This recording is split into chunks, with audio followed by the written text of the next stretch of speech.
All right, this is John Eason, and you're listening to the Brutally Delicious Podcast.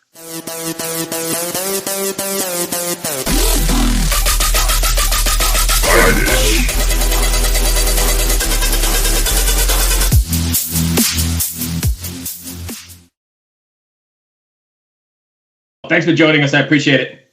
No problem. So, how are you? Where are we calling you from? Where are you at? Right now, I'm in Cordele, Georgia. I was in Macon, Georgia last night, and then I'm headed back to Tennessee. Are you actually out playing shows, or are you? Yeah, I'm out playing shows right now as a solo act. Oh, wow. How are you pulling that off? I've got a good booking agent, and we're just finding the places that are letting people come out and play. They can't really do the full band stuff, but they're doing the solo stuff. So. And you're getting a turnout? I mean, people are actually coming out? Oh, yeah. Yeah. I played a show in Florida on Saturday, and we packed the bigger beer garden there. I had people drive 2 hours to come see a show because everybody's hungry. They want to see a concert. They want to see somebody play. Do you feel kind of scared about maybe like people getting sick from doing that? You know what? It's kind of me is I'm live and let live. It's the thing. I know people who've took every precaution in the world and they've caught this virus, and I know people who have not done anything and they haven't caught it. So it's kind of, an odd little thing, but it's just kind of, I don't think we can stop our entire lives for something. And there's like ways of playing the shows in a safe manner, just like like here in Helsinki where I am, you're supposed to have seating for everybody. So you can have like your party of people, you can have a table and sit down and watch the show, which is, of course, like I play metal, so it's a little weird. Sitting people, but anyway, like you can still do it. It's not like and the whole like event industry can't take it. Like it's not going to survive if we just completely stop doing the shows. The venues are going to die, and like the companies are going to die, and so on. So yeah, we shouldn't stop everything. Just do it in a smart way. And they did some of that too there. Everybody's spacing their seating out more than they normally would, which is good and bad for them. You're getting people in, but you're not allowed to get in what you normally would. And then, we were further away on the stage. We didn't have a crowd big right there on the stage doing anything. And that's everybody's still following the capacity guidelines and the distancing and the masking and stuff like that. So there's precautions that are in place and things like that. And you're just trying to, we're all trying to do the best we can and still live life. Cool. Right. Give us some, I don't know if you know this, but we usually do heavy metal interviews, but we've started branching out into something called Side Dish, where we interview all kinds of different genres, and it's actually doing pretty well for us. Cool. Give us the 2-sentence boardroom pitch about what you're about. As far as what my music is for me? Yeah. Okay. Wow. Let me think here. 2-sentence boardroom pitch. That's a tough. If I had to say anything, to me, I call it real music. I don't try and put it into a box. Most people call it country. A lot of people call it outlaw these days, but I just call it real. It's kind of a mix of Hank Jr. and Leonard Skinner and a little bit of blues thrown in there, and a little piece of all the other artists and people that I've met. That works. That's perfect. Cool. Lyrically, what do you kind of go for? Do you have a message you want to convey, or what? Well, go ahead. For me lyrically, I do put a lot of real stuff into my music. I served in the military, and so I suffer from PTSD. So that's always near and dear to me. And I try and write songs that speak about that. And I like to do things that I've lived. I don't like to try and, of course we have the story songs and different things that you come up with, but I'd much rather lyrically write songs about things that I've lived or stories that I've heard from people that are real, because I think at the end of the day you connect with those kind of things. If a song doesn't have heart, and there's no heart to a song and there's no soul to it, then I think that's a song you're going to forget. And I always tell people about this. I said that pop is great, because it's meant to be popular. It's meant to be something that's fun. It's kind of cotton candy coated, but a lot of time there's no feeling inside of it. It's something you can hear and think that's fun, and then you kind of forget about it. Right. But the music that I like is, even though it might be sad or it might be this, is the stuff that you're going to remember 10 years from now when you remember, oh man, I was sitting with my buddy and that Johnny Cash thing came on and I thought, hot damn. Well, yeah, right. You say you suffer from PTSD. Now that's a pretty serious diagnosis or situation. How do you deal with it? Music has really been the biggest thing. So for a long time, I did the get a real job thing, which I hate, but it got me to live some life, and I got to see some things that I probably wouldn't have if I'd have pursued music at first. So I suffered for quite a while and couldn't figure out how to get things right. Spent 4 years really doing every drug that I could find and drinking the way to the bottom of every bottle I could find, while trying to live life, and finally came out the other side of it and said, I just can't get rid of this itch of music.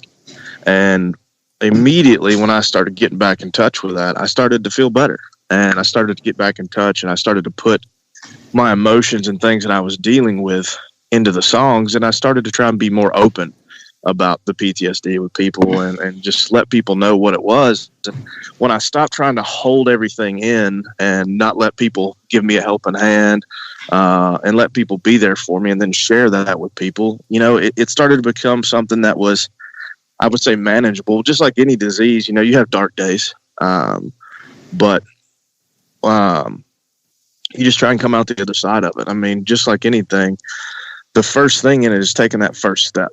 And then you take a second step, and then you just try and keep moving. We have a song, it's called Brother, I've Been There, that is going to be on my second album, probably at the end of next year. And it literally says, look, take the first step, and the spark's going to catch on fire. Nice. Did you find the VA a big help in dealing with PTSD? Not at all, if I'm being honest. Yeah, that's what I've heard. I don't want to put them down because they do a lot of good and they do help a lot of people out, but the system is broken. It is flawed. And it's very bureaucratical on how you have to go through and do things. It's not like, I have friends who weren't in the military, but then they suffer from depression. Well, they just go to their doctor and they come back with meds. Well, it's 4 visits to get through to see somebody, and it's an intern that you talk to 4 or 5 times. And then you finally get to see somebody, and it's irritating. And, within anything, PTSD, depression, anger issues, all it does is it feels like it compounds everything. So it just makes you want to scream. And that's a shame because, you've put your time in and done your service to the country, and to be treated like that is kind of sucky. It definitely is. But they're working on it. It's been a broken system for a while.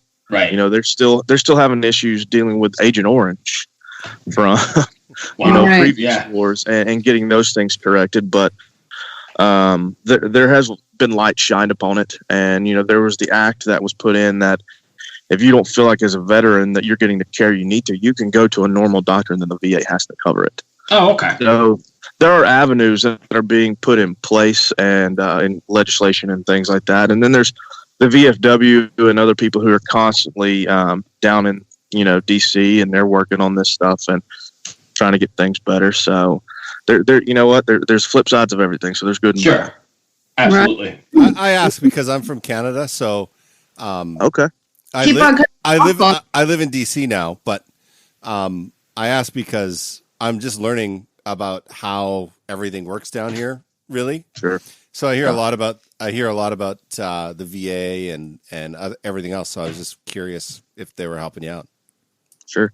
I mean, right now I can go in there, and if I can bear to get through all the red tape and everything, I can get the things that I need, and I don't have to pay for it, which is a blessing. Healthcare is not something that's cheap or easy to deal with. Oh God, in no. the U.S. Yeah, dude, no. When I first moved down here, I was like, "Holy fuck!" Yeah. I've picked up a few medications before I started using the VA when I had personal insurance. I thought, holy shit. And then, I mean, insulin, thank God they just passed the stuff on that and lowered the price of it recently. Because, I mean, holy crud. Oh, I know. Down here, like in Canada, a vial of insulin is like between $5 and $20. Wow. That's it. Wow. For the month. I live in evil socialist Finland where, health is relatively free. Of course, it's a little something. But we all have health issues. I've had like surgery on my hand, and I was just comparing like experiences with Bruce where like I just went to like a private doctor who referred me to the public side. I saw a surgeon once, went into surgery, and all of that cost me like 125 euros, all of it. Wow. Done and fixed. And then I got like subsidized by the city because I have a kid who at that was like a year old, and I've split with the dad. So I was there alone with one hand and a toddler. So kind of impossible. Right. So like then the city where I live, they paid for these vouchers for me to get help here at my house.